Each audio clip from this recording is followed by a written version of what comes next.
This is Musings and Counsel from London Baker Law with Debbie London Baker.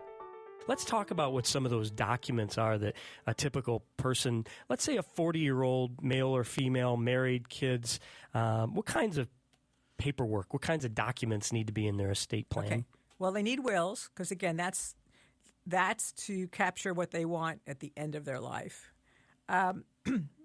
They need, depending upon the age of the children, they'll need some kind of documents about who's going to raise the children, who's going to manage the children's money if they both pass beforehand.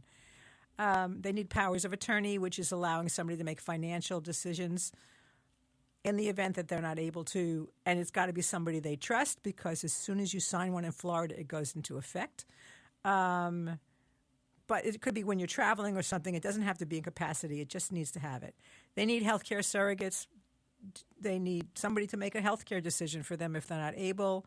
They need HIPAA waivers. Those are the people they want to have access to their medical records. So I got a lot of people where, I would be the healthcare surrogate and they would appoint my brothers as people who can also have access to my medical records. No, make decisions. Living wills, because you just, you can think you'll never die, but unfortunately you will. You said at the very beginning there's something we can be sure of. And unfortunately we can't predict the time or the date. Those are the basics. All right, so let me go through those real quick here. We've got wills. Right. We've got documents on how your children are going to be cared for, handled, all that, along with the money that you may be leaving to them, how that's going to be distributed and handled, whether it's in a trust and how long they can access it and when they can access it, who accesses it, all of that stuff. All of that. That's important if you've got children. Power of attorney, healthcare surrogate, a HIPAA waiver, and a living will. Let's talk about that power of attorney for just a second. What does that do for a 40-year-old person who's married, has kids? Spouses generally can speak, but it would give a spouse, we'll assume you'll appoint your spouse, a spouse the right. People often keep bank accounts to themselves, whether it's your business account or a personal account. For whatever reason, you keep it to yourself. I know married couples who have a joint account and separate accounts. So if you have a separate account, it gives your spouse the right to go and get bank statements, to write checks on it if need be, to learn about it. If you've got a piece of property that for some reason you're not going to be in town to sell, but it's jointly owned, it gives your spouse the right to sell a piece of sales contract. It gives your spouse the right to access your digital assets, added uniformly.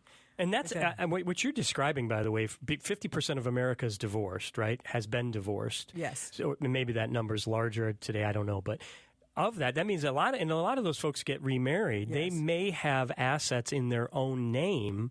So you might be that 40-year-old female right now who's married to a gentleman who's been divorced and has his own accounts, maybe has some assets. If something happens to him, you may not have access to him unless there's a power of attorney. Is that what I'm hearing? Well, if something happens to him, without a power of attorney, you would not have access to the accounts. No. Okay. Yeah. Yeah. So these are all important documents. We've got about only a minute. Can you talk about the HIPAA waiver? Talk about that again a little bit. The HIPAA waiver is a document you'll sign with your document that allows people to call.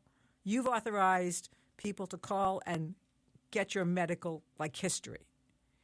So you want all your siblings to know what's going on with you directly. You want them to hear it from the doctor's mouth, but only your most favorite sibling gets a right to make a decision. Interesting. Or you don't want any of your siblings to have a right to speak to your doctor, so you exclude them from that right. Well, there's a lot to it, and it's not something that you should go on one of these free legal websites or one of these places where you can download all the forms for $50 or even $500. It's really important. You need to have a will. You need to have documents for your children in place, how they're going to be taken care of, how the money is going to be spent.